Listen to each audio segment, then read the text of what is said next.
Ako po si Chairman Ronald Cardema ng Duterte Youth Party List. Ang kaisa-isang party list sa Kongreso na lumalaban sa mga makakaliwang grupo.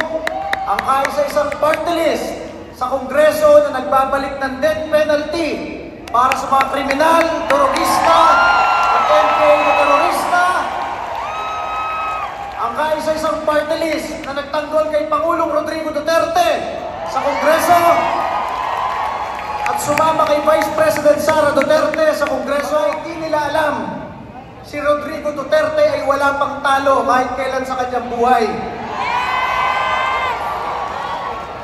Naging Vice Mayor ng Davao City noong 1987, naging Mayor, naging Congressman, naging Presidente ng Pilipinas. Kaya lang wala si Rodrigo Duterte ngayon, dahil nagpresidente na siya at hindi siya tumakbong senador. Pero kung akala nila mahina na ang pamilya Duterte, nagkakamali din sila. Dahil ang taong bayan ay puro Duterte supporters.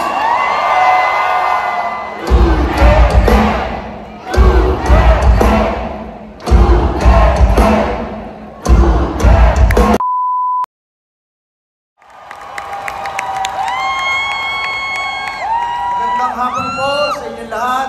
Ako po si Chairman Ronald Cardema ng Duterte Youth Party List. Ang kaisa-isang party list sa Kongreso na lumalaban sa mga makakaliwang grupo. Ang kaisa-isang party list sa Kongreso na nagbabalik ng death penalty para sa mga kriminal, dorogista at MK na terorista. Ang kaisa-isang party list na nagtanggol kay Pangulong Rodrigo Duterte sa Kongreso at sumama kay Vice President Sara Duterte sa Kongreso.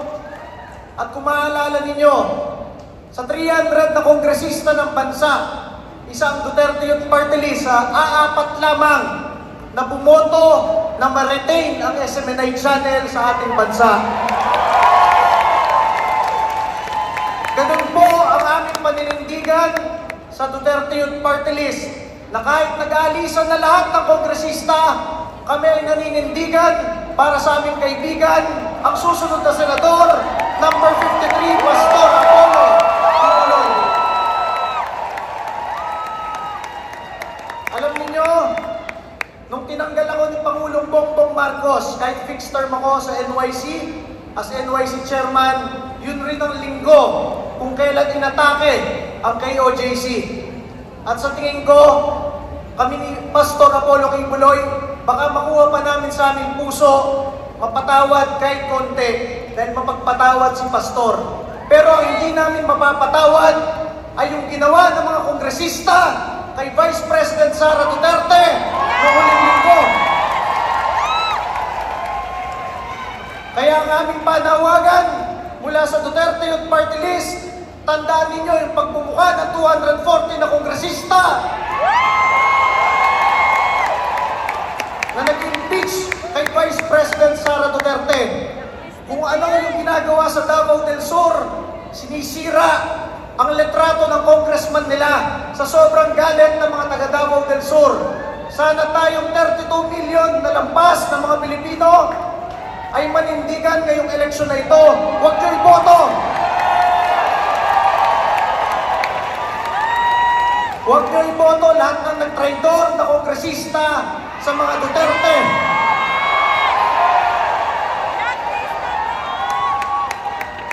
Ang Pangulong Duterte lamang at ang Vice President Sara Duterte ang nagpoprotekta sa ating lahat mula sa mga kriminal, dorogista at terorista.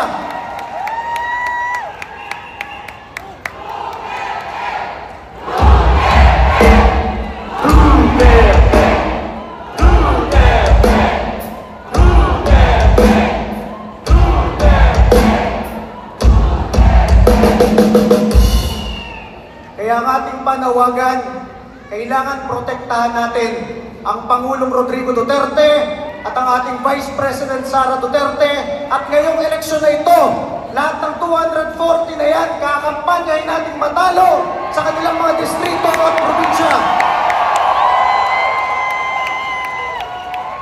Tayong 32 million na Duterte supporters, Unang-una, hindi na natin iboboto yung mga kinatawan na yan. At pangalawa, lahat ng mga neutral, ating mga kapitbahay, kababayan, kakampanyahin pa natin na huwag iboto yung mga traitor at walang utang na loob ng mga kongresista na yan. Baka hindi nila alam, si Rodrigo Duterte ay wala pang talo kahit kailan sa kanyang buhay. Naging Vice Mayor ng Davao City noong 1987, naging Mayor, naging Congressman, naging Presidente ng Pilipinas. Kaya lang wala si Rodrigo Duterte ngayon, dahil nagpresidente na siya at hindi siya tumakbong senador. Pero kung akala nila, mahina na ang pamilya Duterte, nagkakamali din sila. Dahil ang taong bayan ay puro Duterte supporters.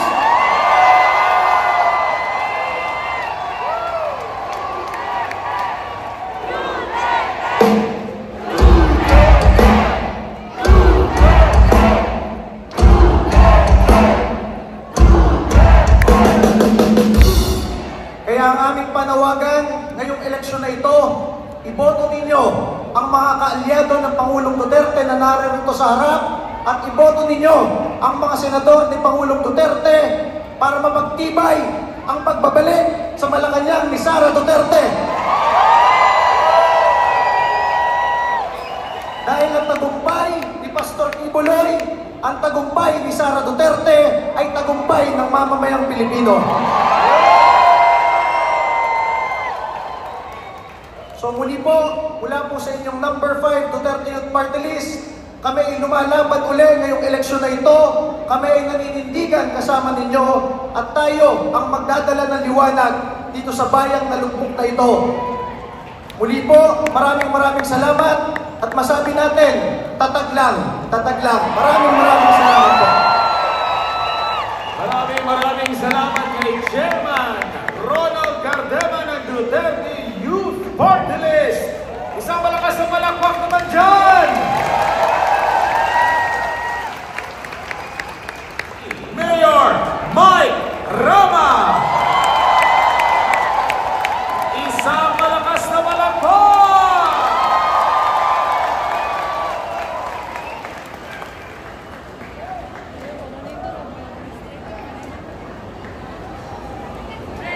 Hello!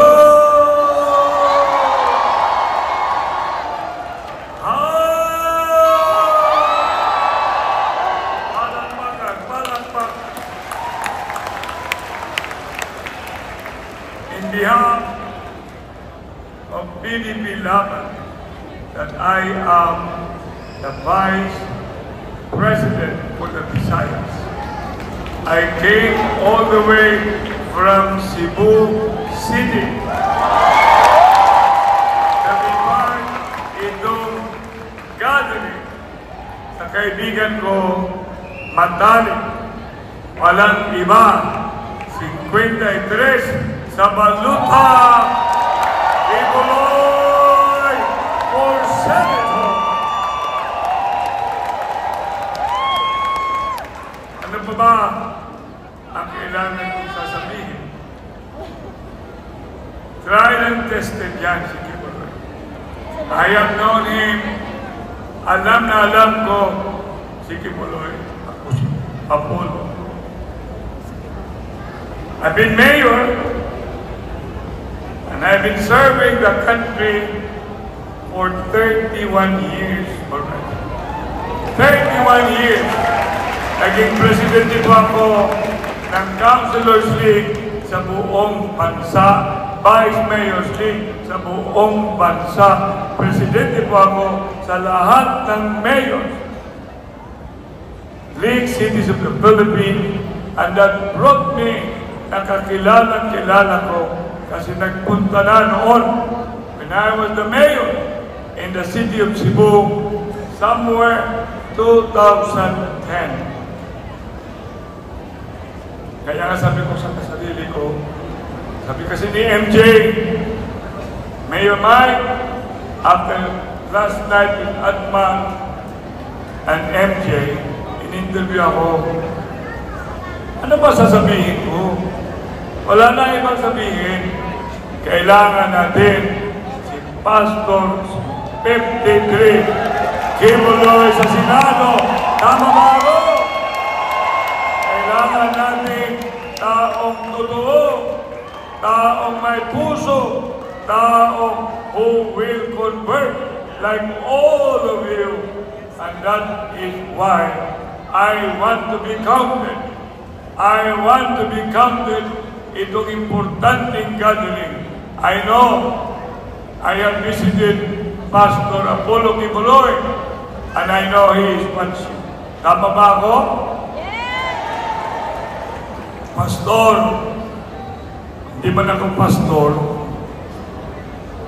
Pastor Apollo Kibuloy, nandyan ka, kikinig ka sa amin, nandito po kami. Mahal na mahal namin kayo. Finally, with PDP Laban, our chairman, Mayor, President, former Digong Duterte also endorses Kibuloy for Senator, including Vice President Sara Duterte. And last but not the least, all of us, Partido PDP Laban, bring Kibuloy 53 for Senator as part of our group. Maraming salamat. Agang salamat mga Bisaya. May gabi kaninyong tanan. Isaya ako. God bless! Daghang salamat, Mayor Mike Rama!